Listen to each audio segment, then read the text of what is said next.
Bonjour et bienvenue, voici notre tour d'horizon économique, géopolitique, sanitaire et boursier. Nous sommes le jeudi 30 juin.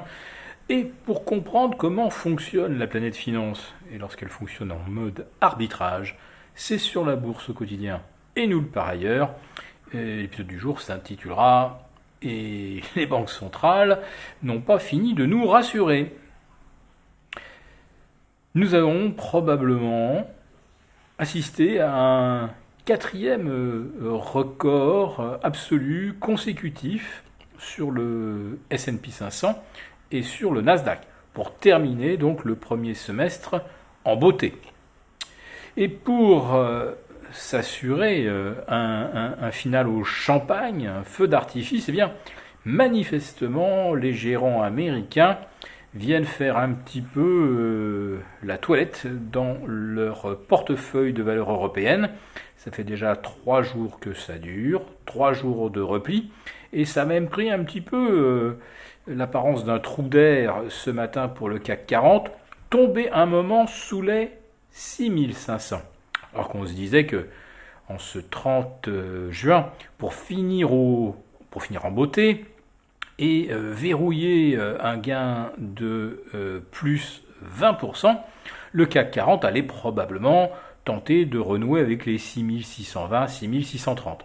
Eh bien, au lieu de ça, il est parti complètement à l'opposé. Bon, cela dit, il a vite effacé la moitié de ses pertes. Le CAC 40 perdait 1,20%, il en perd maintenant un peu moins de 0,5%. Donc, on va dire que ça va un petit peu mieux. Néanmoins, ça nous renseigne vraiment et ça démontre cette théorie que nous avons déjà de nombreuses fois mise en évidence, que lorsqu'il n'y a pas de vrai market mover, eh bien, la stratégie la plus simple consiste à venir vendre en Europe pour acheter des valeurs américaines. Et c'est exactement ce à quoi on assiste.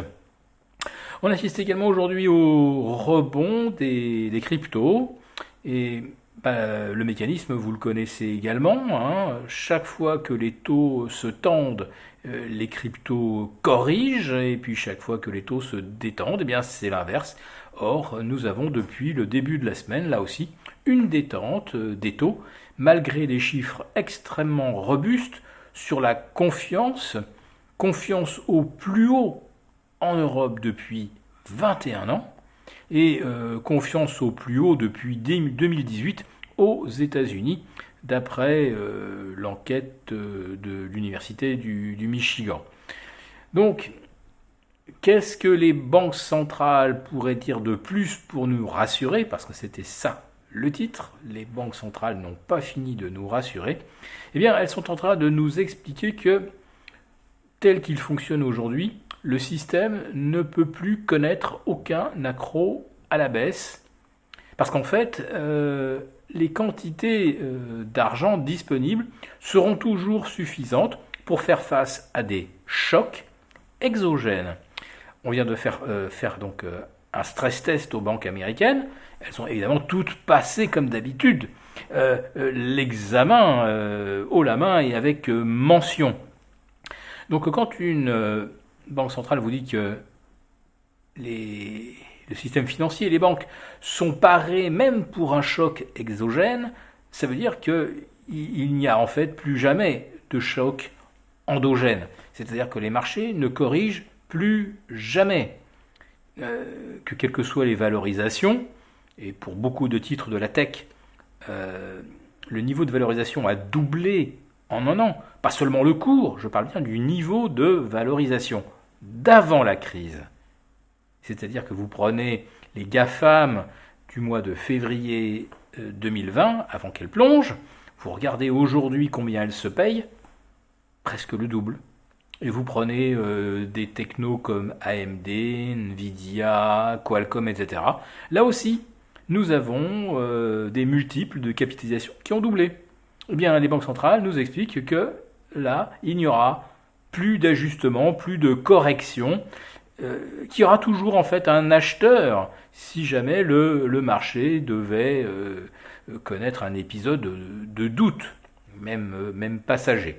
Donc le choc exogène, effectivement, ça peut être le Covid, ça peut être un séisme majeur dans la Silicon Valley, mais avec l'exemple du Covid, nous savons que les banques sont prêtes à arroser nos limites, à recréer autant de crédits que nécessaire pour éviter donc que la correction ne prenne l'allure d'un krach incontrôlé. Car avec des séances où on échange 1,7 milliard entre 9h et 17h29 et moins de 3 milliards à 17h35, vous avez bien compris que le marché ne peut effectivement encaisser aucun choc endogène, il n'y a plus de contrepartie, plus personne ne joue, et aucun choc exogène. Voilà, le seul moyen d'empêcher que les marchés corrigent, eh bien, c'est d'avouer de façon très, très claire que les banques centrales achètent tout, qu'il n'y a plus de marché du tout, et donc il n'y a plus de soucis à se faire du tout. Et quand tout le monde est convaincu que ça c'est vrai, alors oui, là nous sommes vraiment en danger.